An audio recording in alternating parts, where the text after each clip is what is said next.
رمضان يدنو يا سعادة خافقين،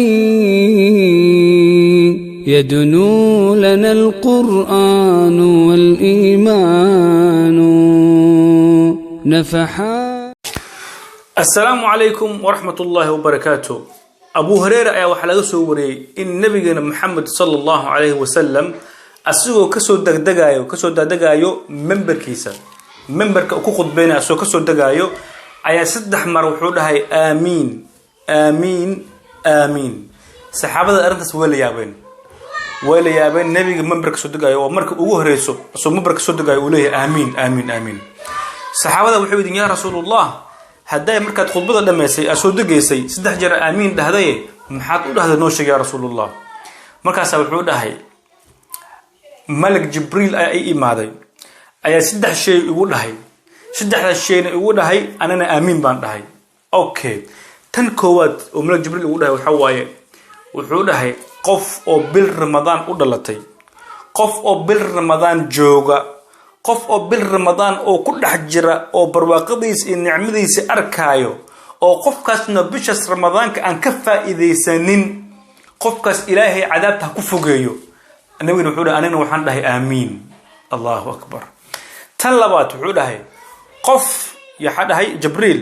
qof hooyadiisa ama aabihiisa labadooda nool oo ama mid kamid nool oo qofkaasna waalkiis aan ka duceysanin aan u baarin noqonin aan garab galin aan madax u salaaxin oo hooyada aan adeecin ama aabihiisa qofkaas Ilaahay naarta ku fogeeyo yaa dhahay Jibriil anigana waxaan dhahay aamiin oo nabi Muhammad sallallahu alayhi wasallam. tan saddexaad oo malak Jibriil uu dhahay waxa waaye wuxuu dhahay qof oo magacaaga nabi Muhammad sallallahu alayhi wasallam magacaaga marka la soo qaado qof oo markii magacaaga la soo qaado aan adiga aan kugu salimin aan dhihin Allahumma salli ala Muhammad aan dhihin qofkaas cadaabta meesha uu Ilaahay ku fogeeyo anigana waxaan dhahay aamiin. maxaa yeelay Allah azza wa jalla quraanka wuxuu ku dhahay inna Allaha wa malaa'ikatahu yusalluna ala an-nabi Allah iyo malaa'ikta ku salliya nabi Muhammad sallallahu alayhi wasallam khayru khalqillah aday maxaa ku diiday marka وانا كسل النبي محمد صلى الله عليه وسلم. تن كلا انغرب ان كدر وحوا ان شاء الله تعالى dad badan hooyadooda aabahooda ayagoo nool waxa maqlaysa ku leeyihiin aabahayga waan nacay hooyada waan nacay war islaanta may dhimato islaanta dib ay keentay madax xanuun aabahan qayl badan yahay aabahan naxariis ma lahan wuu wareeray war Ilaahay hadilo Ilaahay ay qaado. dad badan oo muslimiin waxa arkaysa waalidka dhalay oo caanayaan oo uf oo leeyihiin Allah quraanka wuxuu ku dhahay وقضى ربك ألا تعبدوا إلا إياه وبالوالدين إحسانا إما يبلغن عندك الكبر أحدهما أو كلاهما فلا تقل لهما أف يا دهي الله كدهي فلا تقل لهما أف ولا تنهرهما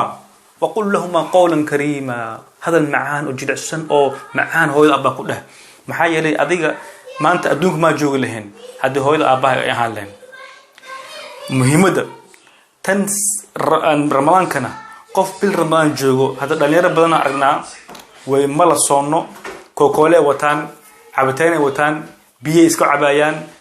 hortaada sandwich ku cunayaan hortaada hilib ay ku cunayaan shukulaato ku cunayaan waa ilmo muslimiin waa Soomaaliyeed iyo Carab waxa iyo isku dardare hortaada ku cunayaan ma badareensan qiimaha uu leeyahay hadii loo sheekay xadiiskan qiimaha uu leeyahay waxa laga yaabaa inuu qalbigooda noloshu wax ka bedelo insha Allah taala. hooyo aabo way maqlaysan ilmihiina xadiiskan uu sheekay u jilcsi soo dhaweey u sharax hadii cunugay waa 5 jir waaye wili waa iskool aada uu shaqeeya ma soomi karo hoolaas hadii maxaa Ilaahay amray inuu soomo